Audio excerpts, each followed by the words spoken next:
Piece of higher education in Africa.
My name is Irene Dufiade and I'm going to be your host for today's discussion. My guest today is a special woman, an academic, a consultant and an accomplished entrepreneur. 4 years ago, like most young people, I was clueless. What better place to pursue this dream than Blue Crest College? With state-of-the-art lecture halls and experienced lecturers, as well as equipped computer labs, Blue Crest is indeed the right starting point. With certificate, diploma and degree programs in information technology, business administration, journalism, oil and gas, Blue Crest is the one-stop institute for everyone who is looking to have a great career. Enroll now. Visit Blue Crest College. Education for life.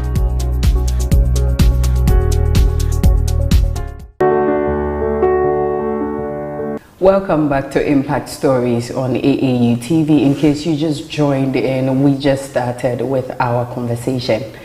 A more informative board of the African Council of Education in Africa.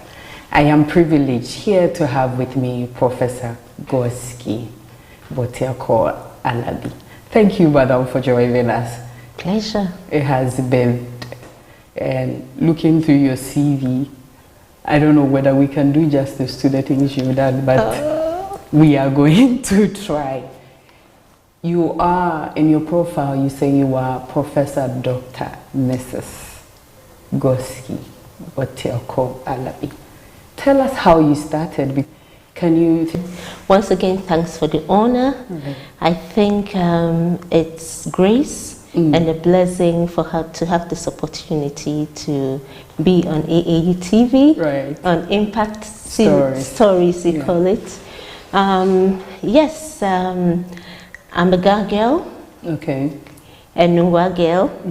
I come from the coast. My dad is from Nungwa and my mom is from Pram Pram. My grandparents, maternal grandparents, were settlers in Nungwa. Hence that I saw and I experienced the real slum ghetto kind of, growing up. So I remember when I was a little girl, my parents had left me, maternal grandparents, who were settlers and therefore were quite poor as well. My grandfather was an artisanal goldsmith, and my grandmother was a petty trader, chop bar operator. My father was a civil engineer. So my father and my mother was a beautician. So my parents had a seemingly middle-class life, and my father was from a royal family as well in Nungwa. So I mean, you tasted both lives. Yes. So my siblings lived with my middle-class community, and I lived with my grandparents Why did you do that? Okay. It was the choice of my parents, and I don't know why they chose to do that. But I think there is always preparation for a particular purpose and a particular destiny. Depending on your destiny, nature will take you through a certain kind of preparation. And looking back now, I knew that nature was preparing me. So we all lived in, one little room, and I had to wake up very early in the morning by 4 a.m. to go dump the refuse. I had to go look for water for the house, and I bathed in the gutter. I'm not talking about, something metaphorical. I'm talking literally. I bathed many days, many years in the open gutter. Wow. Yeah. Amazing. I went, selling. Sometimes I go with sugar, or rice, that kind of thing. And I would walk like 7 miles to school every morning. It was a wooden structure. Today it's, it's a little block. Yeah, it's better. But at the time it was a wooden structure where we went to study. And so I walked 7 miles in and out each day. And I recall that during the vacations, in the evening, in the evenings, when I come back, not the lantern, we call it osono. Okay. Osono in my language, it's that tin kind of thing with the whatever. In my language we call it bobo. Bobo, yeah, So with the bobo, I'll be sitting out there by the street selling sugarcane and oranges, and this was where I did my homework every evening. But your parents were well-to-do. They were living, listen to me, they lived, and my siblings were driven to school in a car. How many were they? One was in Datus and one was in Toma Parents at the time. Okay. And so this was my story, and normally during the vacations, my father would come get me, to spend a little bit of time with them. And when I go, they had WCs. We didn't have any place of convenience. We need to go to the free range, to the bush, and all of that.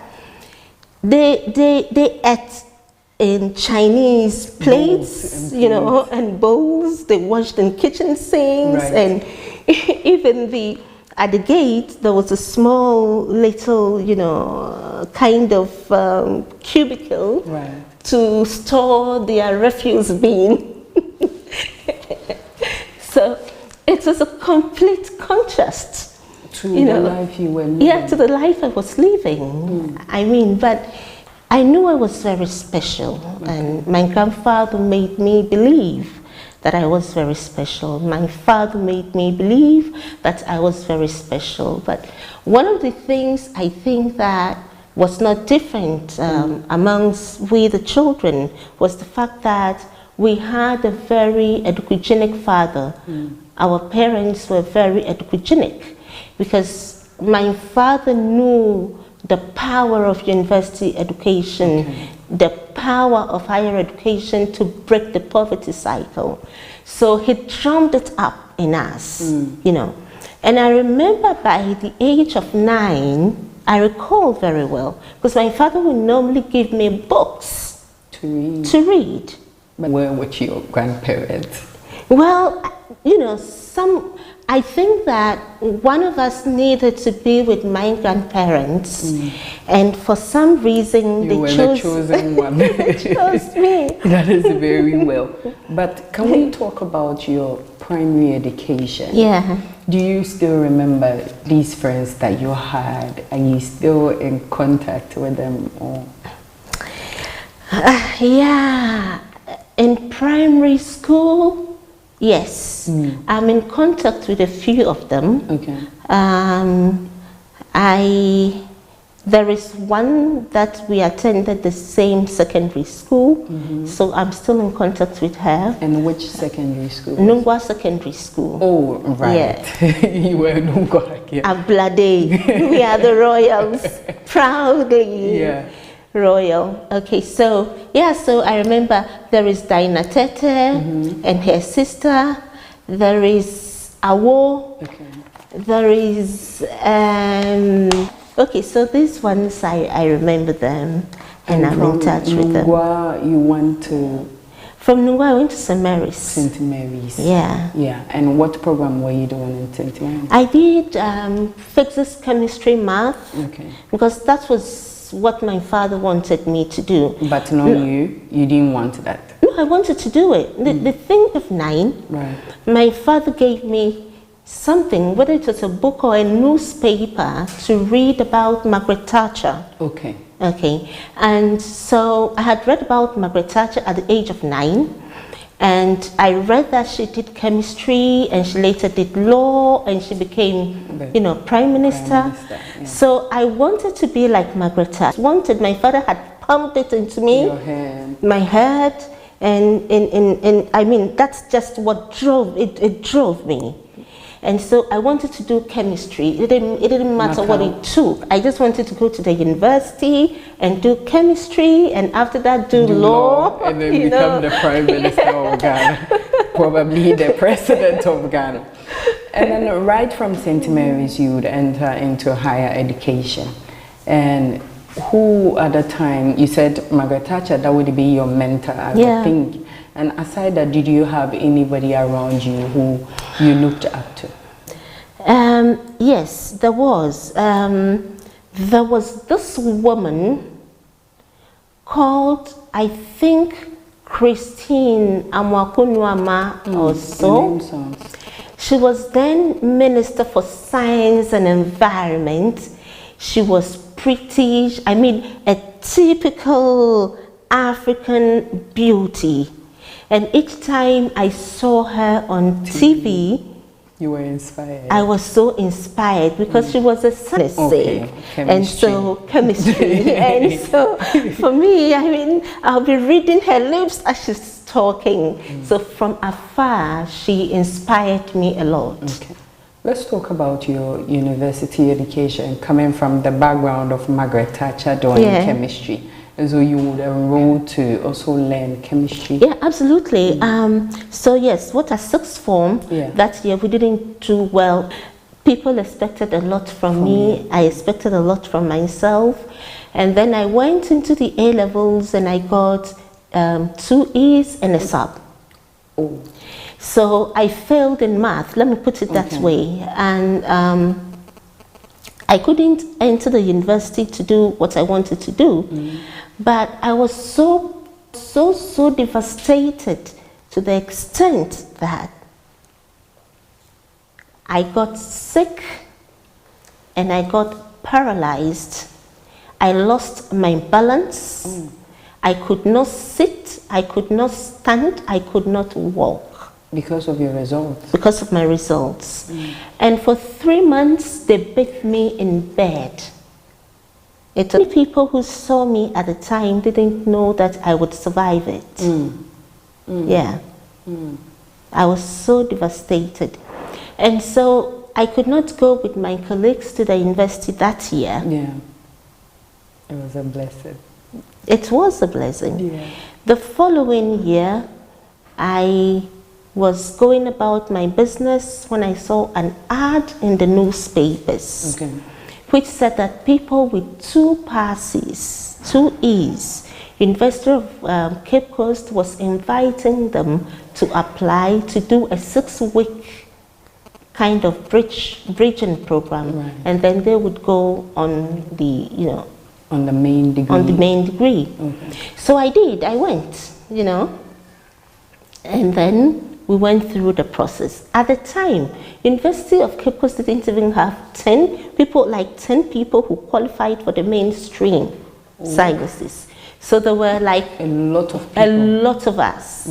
And then, you know, I just passed. I passed very well, and I entered the university. So that was how I got into the University of Cape Coast. And then you went on to do... First year, physics, chemistry, math. The second year and the third year, boom, the first 40 will be selected to do chemistry. Yeah. And for me, I have to be among the top 10. That was your, that was your medicine. Absolutely. I just wanted to do chemistry. So yes, I got to do chemistry. And then I went into phytochemistry, that's plant chemistry. Yeah. I was very much interested in herbal medicines because I had worked with plants. Right. I had done my internship for 1.5 years. Right. At the Center for Research into Plant Medicine at Mampo. And I enjoyed what I did. So I wanted to go into pharmacology. But then there was so much noise about food science. Right. Professor Sefadede had made it so attractive, and they would select only 7 people at the University of Ghana. So it was that competitive, and people were like, okay, what about pharmacology? I mean, what are you going to do with it? So yes, I ended up switching from pharmacology to dreaming to food science. Right, but it's still chemistry. Yeah. Yeah. And so from food science, you went on to master's degree? No, so I did chemistry for my first and degree. Then the master's was the food science. I did food science and then field in food science. That is very well. You had it in University of Ghana? University of Ghana. And then when you were going for your PhD, you decided to into management. Run away even from Ghana. Yes. To go outside. I didn't go outside. Okay. That is the beauty of it. Okay. I didn't have to leave my family. I didn't have to leave my job. Okay. I didn't have to leave my position. Okay. I didn't have to leave the social things that make me feel, you know, fulfilled. Right. I could combine all of that with distance education. Okay. For my PhD. And I tell you, the rigor, the quality of it, if anybody wants to test it when it is done properly, he should put them. There's so much research to show the quality of distance education. And this is why I feel very strongly that Africa is wasting too much resources. First of all, we are creating artificial barriers for people, you know, and preventing them from realizing their dreams, preventing them from being integrated into society and learning the natural way, and forcing them to live in a certain enclosed space and go into a certain artificial enclosed space to learn something and come back to implement. Right. I mean, I've seen many of my colleagues who have gone abroad to learn chemistry, to learn food science. They cannot, for PhD, they cannot come back. Why? Because for the few who even come back, because they did not study here, many of them are not able to integrate. Yeah, so we need to jump this question, and I would want to ask, was that the reason for Lawe Open University? Absolutely. Right. See, my experience at A-level, what happened to me at A-level gave me one result. I told myself people should not go through what I went through. I was not capable of university education at the time. It was a faulty educational system with a faulty assessment system that judged me wrongly and relegated me to the background. The thing I wanted to mention is that today there are 2 of us that I know who became deans and are vice chancellors. Right. Vice chancellor of public universities and myself, who went through this vast window of opportunity. Right. Are you getting the point? Yeah. So without that window of opportunity, where would you have been? Where would I have vice chancellor have been? Right. So that was an educational system that was clearly faulty. It condemned people that it didn't have to condemn. And there are people who had, let's say, 6 A's, and let's say a D, they couldn't go to medical school and they commit suicide. What kind of educational system is this? Yeah. And when this happens, you haven't only wasted a life, a resource, but you have wasted all the resources that had been invested in this person. Yeah. Look at the developed, it's about 70. Compare it to that of Africa. In tertiary, it's less, just around 10. And yet, we don't want to sit down like the people of America in the black struggle, coming across a Booker T. Washington who says, damn the theoretical kind of education. Let's look at what people can do to make a meaning in life. Yeah. This is what we're talking about. So my motivation for creating Lawa is to make sure that, number one, people are given a second chance. Lawa is a universal opportunity. All right, ma'am. We'll go for a quick break, and when we come back, we'll continue with what you have done, how you got to the top, and then we'll zoom in into the family lives. And so let's hold on a little bit. We'll be right back.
Welcome back to Impact Stories on AAU TV, and today we are celebrating Professor Goski Alabi. Before we went on the break, we were talking about how distance education is important to you, and which made you go into opening Lawa University. Let's talk about your work of experience. Where did you start? We know you were with Mampong, the Institute of Plant Research. Yeah. Okay, so I didn't work there. Okay. I did an internship there.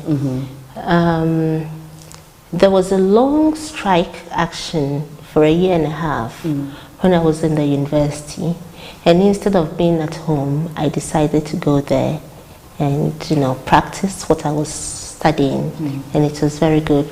But when I graduated, I worked at CSIR for about a year or so, and then I left and went to Food and Drugs Board.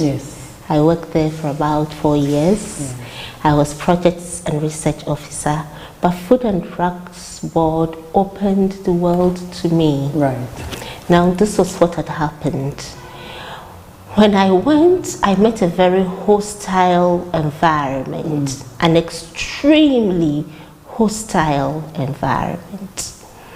And then my boss then my immediate boss then had given me a schedule for breastfeeding. Okay. Now, nobody wanted to have anything to do with breastfeeding and baby foods. And I remember occasionally people would laugh. That was my lunch part. So the first time I had to go for a meeting, breastfeeding, I asked for all the facts, and I read everything that I could read. Yeah. Then I made my personal notes, came home, read a lot about, you know, the whole breastfeeding environment. So when I went for this meeting, I was very active. And then somebody from World Bank or whatever it's, or World Health Organization or something like that, their programs. Oh, amazing. So that is where it started. And before I could say Jack, a couple of months later, like a month or two, I was in the office when a letter came that I had been invited to the Gambia to participate. Out there, I was chosen to rapporteur. Okay. And then I took pictures. You know, those days you would have little cameras like that. And then wrote my notes. In the night, at around 11:30, thereabout, I was in the cafe of the hotel preparing my notes when the organizing team, together with some people who had come from Geneva and Malaysia, they came to see me. They said, what are you doing here at this time? I said, oh, I'm preparing my rapporteuring notes. And then the president took a look at it and smiled. She went, they left. The next day, I went to do my rapporteuring presentation. And then Madame Annalise Allen and Joaquin, who happened to be, at that time, there was an organization called IPFAN, the International Baby Food Action Network. After the presentation, they came to me and said, man, young lady, you're going to be talking for Africa on baby foods. We want to take you to the World Health Assembly. I mean, this was... Just from being a rapporteur. And I tell this story because it opened my career. Huge opportunity. And as if that was a joke, a couple of months later, there was a letter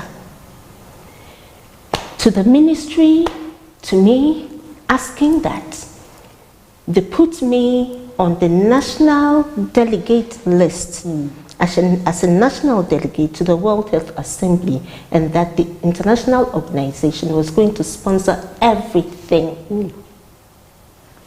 They came down, took me to meet the minister, and this was a thing that at the time, my boss of blessed memory, then Mr. Ajaku, Honorable Ajaku, late Ajaku, pleasant man, he had not yet set foot at World Health Assembly. Nobody had been there. Now the day came and I had to go with the minister and the entourage, and I was sitting in business class and I was looking at I was like, really? This is good. So there are many opportunities, many things. There is always, you know, somebody will call it grace, another will call it luck. But I say that luck is where opportunity, right, meets preparedness. Opportunity meets preparedness at the right time. Forget about it. This was my story. So I get to the World Health Assembly and I was there, and man, they've given us training, and I see more than lots of people seated and big people talking and small girl. You're also there. I'm also there.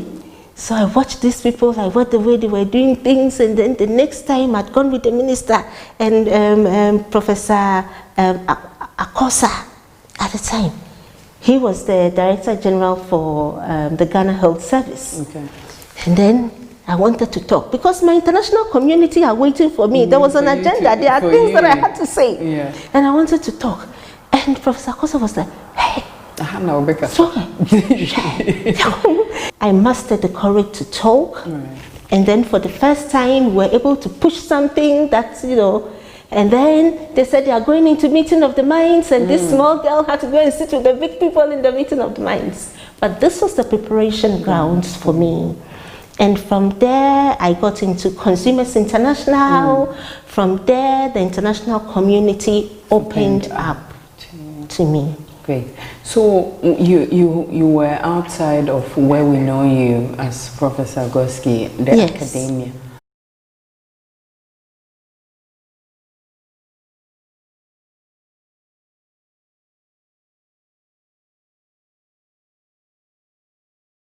And I was on trade something, and I remember we had gone for a meeting on the Europe Africa Partnership Agreements. And then, as usual, I made my contribution on the floor of the house. And then afterwards, some people from the EU approached me, consultants. I work for the Food and Drugs Board. They said, but you can do consultancy. I said yes. And there was something, a project that, you know, the way I had spoken, they wanted me to be involved in. So again, a couple of months later, there was a team from the EU come to Food and Drugs Board. They were looking for me. And I thought that they had come to see the board. So I took them to meet the chief executive. And then we spoke, and they said, well, but the project they want to do, they don't want the public people to do it. They wanted it to be a private-led something. And then I said, but I'm not a consultant. So when the team was leaving, they called me aside and said, young lady, we were given your name from the EU headquarters, whatever, that you're a consultant. Then we have come and you say you are not a consultant. Can't you register a consultancy and bid for the project? So I did that, and then I won the project. I became a framework consultant to the EU, and the first job I won was 136,000 euros. A lot framework. of money. And at this time, I had to do that thing, and I was at Food and Drugs Board, and I felt it was going to be a conflict of interest. But coincidentally, I had also been helping my husband with, you know, he was then working at IPS then, and they wanted to introduce us, is it only business? You know, and then he said, what do you mean? And I told him, introduce things like environmental and quality management, something like that. Because of the framework consultancy that I worked on, I've gained a lot of experience in that field, and I had been trained by the EU as well. Really, can you give me a paper on that? I did, and then I went to do a presentation to the director then, Reverend Marty. So when they were taking people to lecture, there was the advert. And my husband said, apply. I didn't want to do it.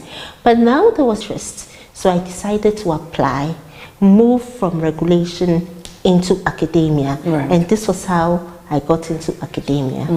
You know, so it was everything. And that's very well, because we know that you've moved from just being a lecturer to heading a center, being the dean of a center at the University of Professional Studies.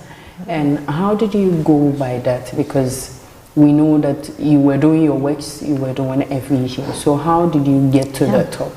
Okay, so while I was at Food and Drugs Board, I was made the coordinator of research and projects.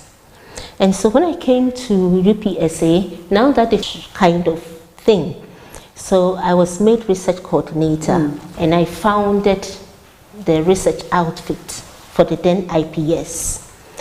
Then when the school became a university, or even before it became a university, I had done a proposal for the establishment of a graduate school, School of Graduate Studies, or School of Research and Graduate Studies. So I was, when it was approved, I had worked for a number of years then in UPSA. I was moved from being research coordinator to becoming the founding dean of the School of Research and Graduate Studies, which I managed for 6 years. I had the first 3-year term as a dean, and then based on my works, I had another 3-year term as a dean, 6 years. And within that 6 years, it was the fastest growing school of the university. It had 9 graduate programs and almost 1,000, students. And it had attained the ambassador status for the Accreditation Council for the Business Schools and Programs, ACBSP of America. Because I had taken the school to a different level. Yeah. So looking around what we've seen here, these are citations for you when you became the professor. We know you didn't just get there, but you had several works. Yeah. One of the things, in 2012 or 11, I can't remember, I did a presentation at Oxford. It's the Oxford Roundtable. It was a normal conference. I went to present a paper. And I was looking at the strategic preparedness of women in academic leadership in Ghana. I interviewed a number of women. I interviewed the late Professor Rama Adi, who was a biochemist as well. I interviewed Amate Eju, and a third one from the university, KNUST, who had won an award at the time. And I asked them some questions. I asked Professor Ramadi, she became a head of department. And I asked her, and then she said one thing to me. She said, my dear, the men ganged up on me, against me. I said, why? She said, because becoming a dean is an elective position. And so you need to go through voting. And because I was a very firm woman, when it got to the voting, they didn't vote for me. So from all the interviews that I did, I learned one thing. It is one thing working hard, and another thing, understanding the requirements of the environment in which you work. You can work so hard, but when you do not understand the requirements of the environment, you will not grow the way you ought to grow. That's so true. So I told myself that I needed to really make sure I understood the requirements for each stage and where you can influence it. That is the politics. That is the politics of it. But also, it's not always the politics. Politics is being strategic. Right there. It is about, when I say understanding the environment, that is loaded. You need to understand what is going on. But you do not make it apparent that you understand what is going on. Right.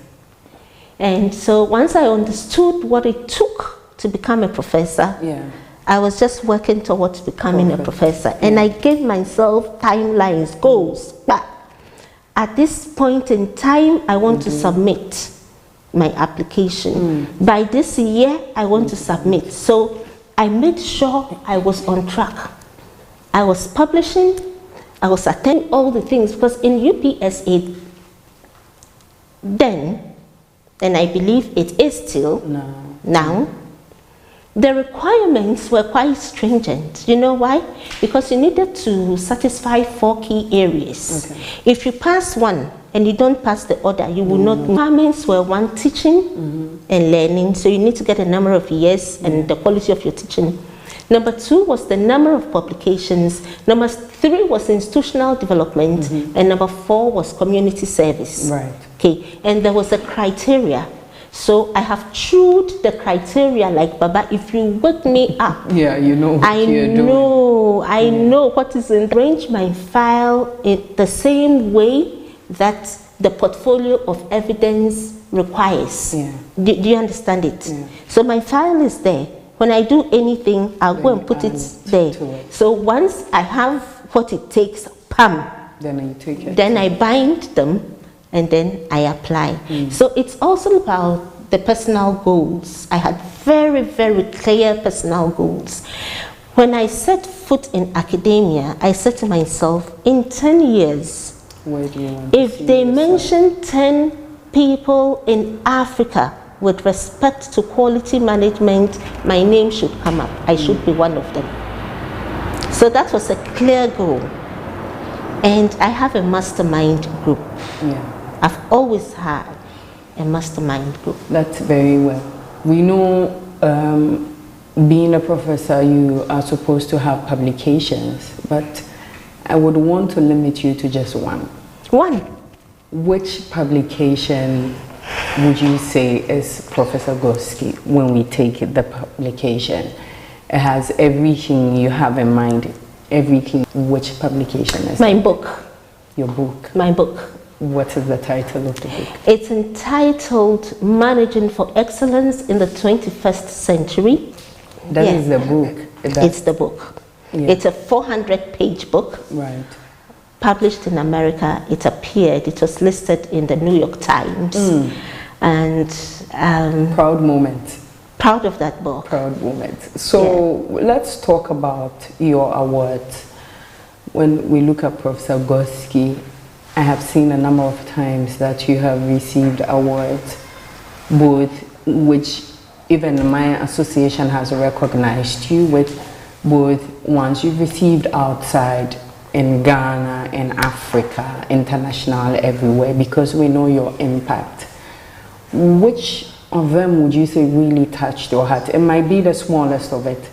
It might be probably from your daughter, but which one do you think is the award? I don't know if I have that one here. Okay. I'm not too sure that one is here. But I think it's the Obama Award. The Obama Award meant a lot to me because of the way they go about it. And I think it made me think about my life and where I had come from. And it made me remember some of the people who had helped me. You know, in my life, it's always been a threshold. It's always been. Almost every point I get to is a threshold. Right. So I remembered some of the people, in particular Mrs. Margaret Quist, who was then the Director General for Education. And I happened to meet after I had introduced her at a speech and prize giving day. And I wanted to go to St. Mary's and I couldn't go, but she had given me her card on that day. So networks makes really, you, really. So then, young lady, I was 17 years old then, I went to her office and I said, Mom, I've come, I want to go to St. Mary's. They said, no, they are not taking me. And then she said, don't worry. She gave me a note, I took to the people, and it was through her I got to St. Mary's. And so, I mean, Obama made me recall some of these people to thank them. And an occasion like this, that makes me reflect on how far I have come and the grace of God upon my life. I also would like to say it is not only by our works. It is a lot more by the grace of God and by the people we meet, the people who hold our hands. And so we want to know, this is when you meet your husband. We want to know when you meet. So I met him. I didn't know him. And I did not recall that I knew that he was even the MP or he stood for my constituency. In fact, I didn't vote for him. That's not fair. I didn't vote for him. But I was doing my master's and I had developed a solar cooker. And I wanted to present the solar cooker to the First Lady because I wanted us to take the solar cooker to the people in the rural communities so they could use. And so, well, they said he is the MP for my constituency and so he's a minister. And so I went to his office with my proposal, and I said, well, big man, you know, I want to meet the first lady. I have this proposal. I had compounded the thing very nicely, and then I gave the thing to him. And then he smiled. He was very pleasant, and he said, okay, he's very busy, but I should go. He gave me a date to come back. I went 3 times. We were not going to see the first lady, and my proposal was not receiving any attention. But at this point, I knew that we were related. We come from the same clan, and you know, whatever.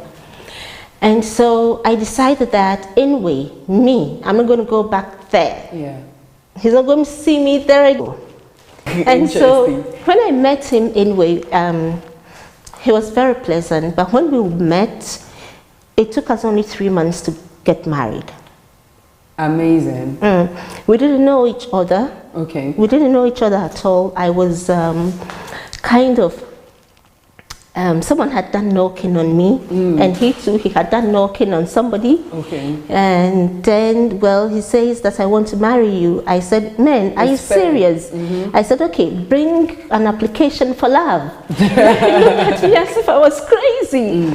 Then, you know, when I saw that he was serious, I decided to introduce him to my family, and that was a tough thing because my father was a very strict man, and they really liked my fiancé at the time. He was a cool guy, gentleman, handsome and all, and my parents were so fond of him. So now how to go back and tell my father that this is what I wanted to do was, I said, young man, you know what? Do you love me? He said, yes. I said, okay. So you do anything for me about it and come back. So, yeah, he goes and, you know, he comes back and says, Koski, I can't do this. I said, if you love me, you do it. Do you love me? He said, yes. I said, do it. He said, okay, I'll go with you. So he followed me to do that. Then the next day, his parents and his uncles marched him to the house. And then they said, well, our son said you forced him to come and say ABCD. I said, but why did he have to do it? So then it was a tough time for me. But then my mind was already made up, and then I just took my husband to see my parents, and my father took him through a very long stretch of interview. What are your qualifications? What is your background? Out of politics, because he was a minister at the time anyway.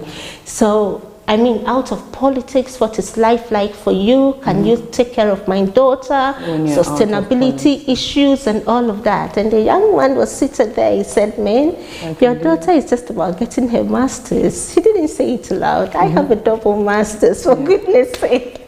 So that is how we met. And all of this happened in weeks. Then before I could say Jack, the second month, we were supposed to marry, and my father said, no way, no, you can't marry now, you need a bit of time. The date by a month, and I made it 3 months. So it just happened. And how many kids do you have? 2 kids. You have 2 kids. I know Naomi. Very and Joshua. One. Yes, a very bubbly one. I know you are aging very well and beautifully. How do you stay fit? What do you eat, your favorite food? My favorite food is rice. Rice with any accompaniment? Rice with contombre, and a lot of fruits, a lot of fruits, and vegetables. Like I like my best is beetroot and broccoli and spinach, baby spinach. Yes. I like them, and I like pineapples. And I like pineapples and pawpaw. Do you like music at all cost? Yeah, I do like music. I like Okay, so I like Nat King Cole. Okay. I like Don Moon. Okay. I like now like the fancy ones these days. I like Benna Boy. Okay, that you are in town. You are And I like Shatawale. Oh, okay. You are a girl. Shatawale. You should like Shatawale. Shatawale. I like Benna Boy. These are the two that I like. You enjoy that. That's very well. Do you enjoy sport? No, you don't. Nah. You don't enjoy. No, but when I was in school, I used to play badminton. Okay. Okay, so that means you even participated in sport. Oh yes, I did. In school, I played badminton for my hall. I played table tennis for my hall. That's very well. And to the big question that is on my heart that we'll ask, and then probably we can end it, is that do you think as you get into your 50 that even now you have lived a fulfilled life, or you are fulfilled and there is more to do? Not yet. Not yet. I'm not fulfilled at all. Okay. Somehow, a little, yes. A little. Because I feel that there is a lot more to do to reach out to the youth, Right. in a way that I have not yet done. And so that is really one thing that it's on my heart now. It's very strongly on my heart to go into more youth advocacy. Right. So that's what I want to do. I want to commit more time to the kingdom and to spread the gospel around the world. So hopefully I'll be going into mainstream ministry very soon. Okay. Yeah, mainstream Christian ministry very soon. That's what I want to do. And that is when you would be fulfilled. Yes. That would be interesting to see Reverend Professor. I am a reverend already. Okay. I am an ordained and gazetted minister of the gospel, but I'm not doing it the way I ought to do it. Yeah. And so that's really what I want to do. Yeah, so I wanted to know, because we are going, so how do you manage all of it? Because you're doing to academics, entrepreneurship, or software, and all of that. So how are you doing it? I think I have people Behind you. People who love and understand what I do. I think the first is my family, my husband and children. Yeah. They support me a lot. They understand what I do. They regulate me as well. There are days they would hide my laptop so we can have some family time together. There are many days they would come put off the light and say, go to bed. But when that also happens, I know that I can call Munkaila, I can call Michael, I can call Johnny, I can call many of the people. I can call them at 1 a.m., I can call them at 2 a.m., and they'll be there for me. So it's about having people that you can trust, that you can rely on, to know that at the end of the day, these people would have my back covered. So it's about people. All right. Thank you so much. Pleasure. It has been an insightful interview. I know we'll come back for a part 2. So, thank you for watching Impact Stories on AAU TV. My name is Irene Dufie-Ade, and I have been your host for today's discussion.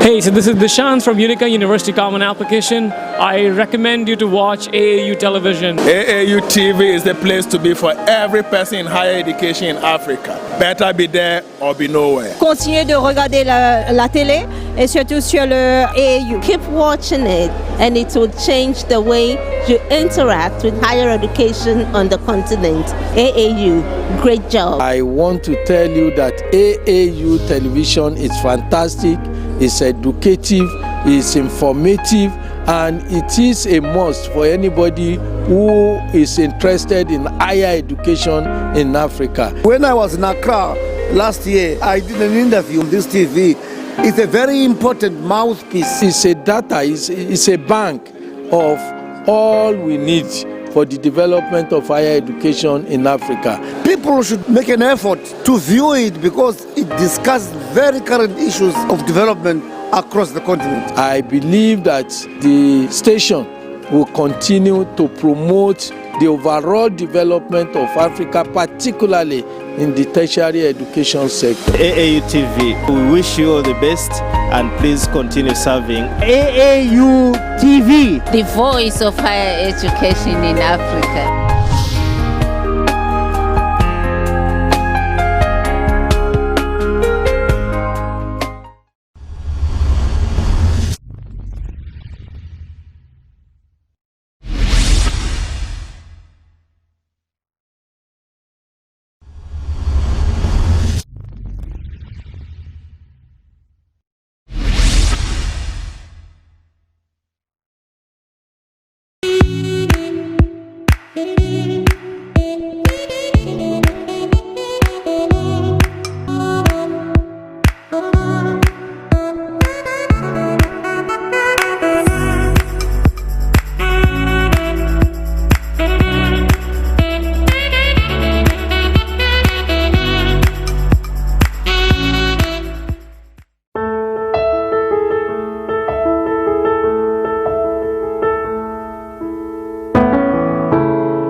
Hello Africa and welcome to Impact Stories on AAU TV.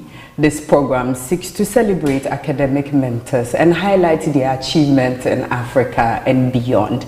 My name is Irene Dufiade and I'm going to be your host for today's discussion.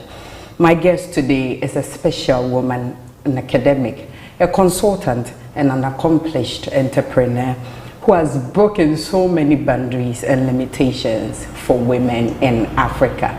She's currently the chair of the Africanization of Education, team member of expert of the African Quality Rating Mechanisms of the African Union. We'll go for a quick break, and when we come back, I would introduce to you. 4 years ago, like most young people, I was clueless as to what I wanted to do and which institution would help me realize a great career. What better place to pursue this dream than Blue Crest College? With state-of-the-art lecture halls and experienced lecturers, as well as equipped computer labs, Blue Crest is indeed the right starting point. With certificate, diploma and degree programs in information, journalism, oil and gas, Blue Crest is the one-stop institute for everyone who is looking to have a great career. Enroll now. Visit www.bluecrest.edu.gh or call any of the numbers on the screen. Blue Crest College. Education for life. Welcome back to Impact Stories on AAU TV. In case you just joined in, we just started with our conversation. And more info on my guest, she is the current president of the Lawe Open University and also executive board of the African Council of Education. Boski Botiako Alabi. Thank you, madam, for joining us. Pleasure. It has been a privilege for me to interview you. We have waited so much for this day and finally we have it. And looking through your CV, I don't know whether we can do justice to the things you've done, but we are going to try. You are, in your profile, you say you are Professor Dr. Mrs. Goski Botiako Alabi. Tell us how you started, because it's very important. You couldn't just get all these names, but you started from somewhere. Can you take us through your childhood, your siblings, your... I think it's grace and a blessing for her to have this opportunity to be on AAU TV, on Impact Stories, you call it. Yes, I'm a Ga girl. Okay. A Nungwa girl. I come from the coast. Okay. My dad is from Nungwa and my mom is from Pram Pram. Okay. My grandparents, maternal grandparents, were settlers in Nungwa. Okay. Okay. And so I had a very checkered background in the sense that I saw a bit of the middle class kind of, you know, life, living, and I experienced the real slum, ghetto kind of, you know, growing up. So I remember when I was a little girl, my parents had left me with my grandparents, my maternal grandparents, who were seasonal goldsmiths. And my grandmother was a petty trader, chop bar operator. My father was a civil engineer. Okay. You know, so my father and my mother was a beautician. So my parents had a seemingly middle class life, and my father was from a royal family as well in Nungwa. So I mean, you tasted both lives. Yes. So my siblings lived with my parents in Tema, in a story building, in a middle class community. And I lived with my grandparents. It was the choice of my parents, and I don't know why they chose to do that. But I think there is always preparation for a particular purpose and a particular destiny. You know, depending on your destiny, nature will take you through a certain kind of preparation. And looking back now, I knew that nature was preparing me. So we all lived in, you know, one little room, and I had to wake up very early in the morning by 4 a.m. to go dump the refuse. I had to go look for water for the house, and I bathed in the gutter. I'm not talking about, you know, something metaphorical. I'm talking literally. I bathed many days, many years in the open. Wow. Yeah. Amazing. I went, you know, selling. Other people would say hawking every morning. Sometimes I go with condo. Sometimes I go with sugar, you know, or rice, that kind of thing. And I would walk like 7 miles.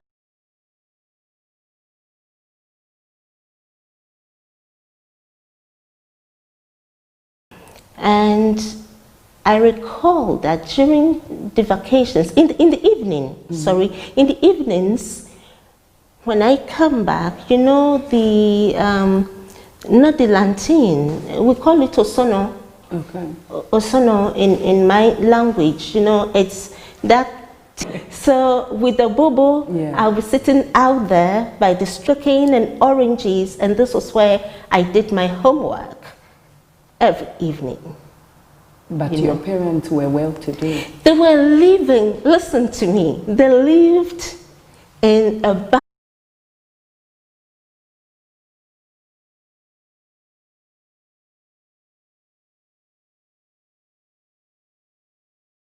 father would come get me, you know, to spend a little bit of time with them. And when I go, they had WCs. We didn't have any place of convenience. Arranged to the bush and all of that. They ate in Chinese plates, you know, and bowls. They washed in kitchen sinks, and even the at the gate, there was a small little, you know, kind of cubicle to store their refuse chest. To the life you were living. Yeah, to the life I was living. I mean, but I knew I was very special, and my grandfather made me believe that I was very special. My father made me believe that I was very special. But one of the things I think that was not different amongst we the children was the fact that we had a very educogenic father. Our parents were very educogenic because my father knew the power of university education, the power of higher education to break the poverty cycle. So he drummed it up in us, you know. And I remember to read. But I still don't understand why you were with your grandparents. Well, you know, I think that one of us needed to be with my grandparents, and for some reason you were the chosen one in contact with them. Or... yeah, in primary school, yes, I'm in contact with a few of them. There is one that we attended the same secondary school, so I'm you were Ablade. We are the royals, proudly royal. Okay, so yeah, so I remember there is Dinah Tete and her sister.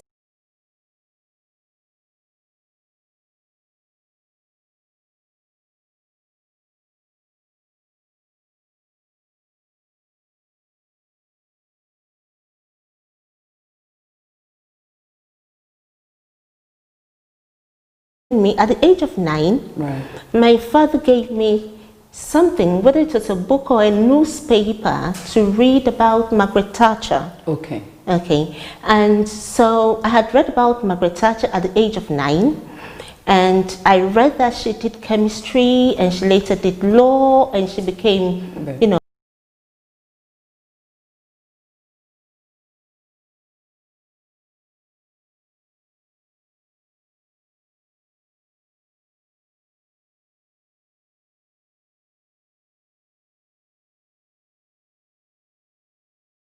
Prime Minister. So I wanted to be like Margaret Thatcher. I mean, I just wanted, my father had pumped it into me, my head, and I mean, that's just what drove, it drove me. And so I wanted to do chemistry. It didn't matter what it took. I just wanted to go to the university and do chemistry, and after that do law. And then become the Prime Minister of Ghana. Probably the President of Ghana. And then Margaret Thatcher, that would be your mentor, I would think. And aside that, did you have anybody around you who you looked up to? Yes, there was. There was this woman called, I think, Christine Amwakunuama or so. She was then Minister for Science and Environment.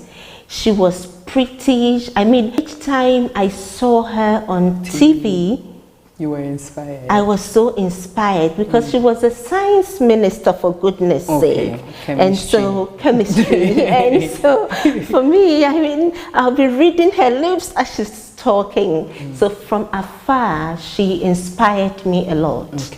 Let's talk about your university education, coming from the background.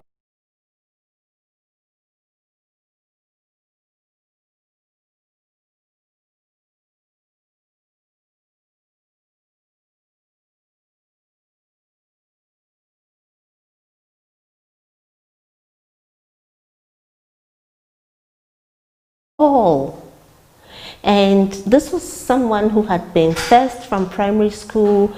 People expected a lot from me. I expected a lot from myself. And then I went into the A levels and I got 2 E's and a sub.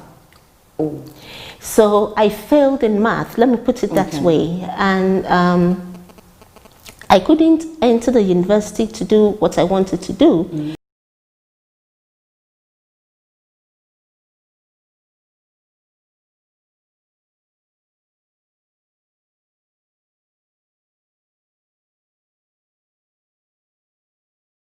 But I was so broken. I was so devastated to the extent that I got sick and I got paralyzed.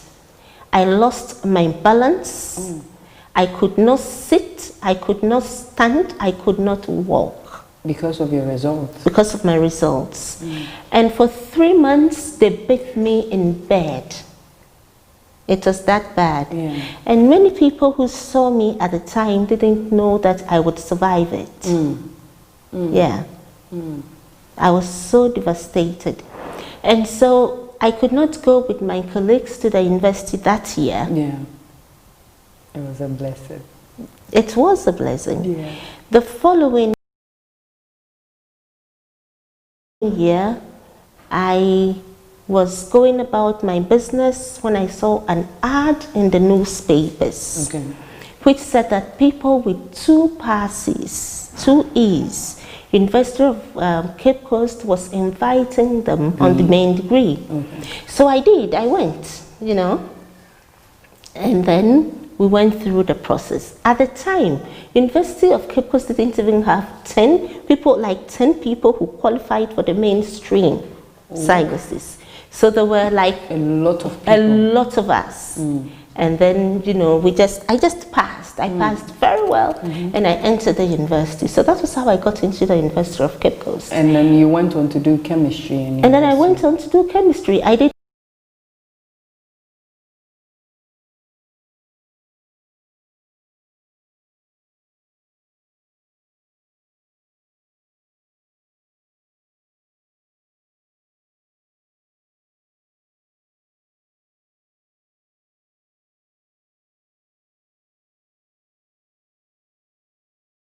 Yeah. And I have to be among the top 10. That was your, that was your medicine. Absolutely. I just wanted to do chemistry. So yes, I got to do chemistry. And then I went into phytochemistry.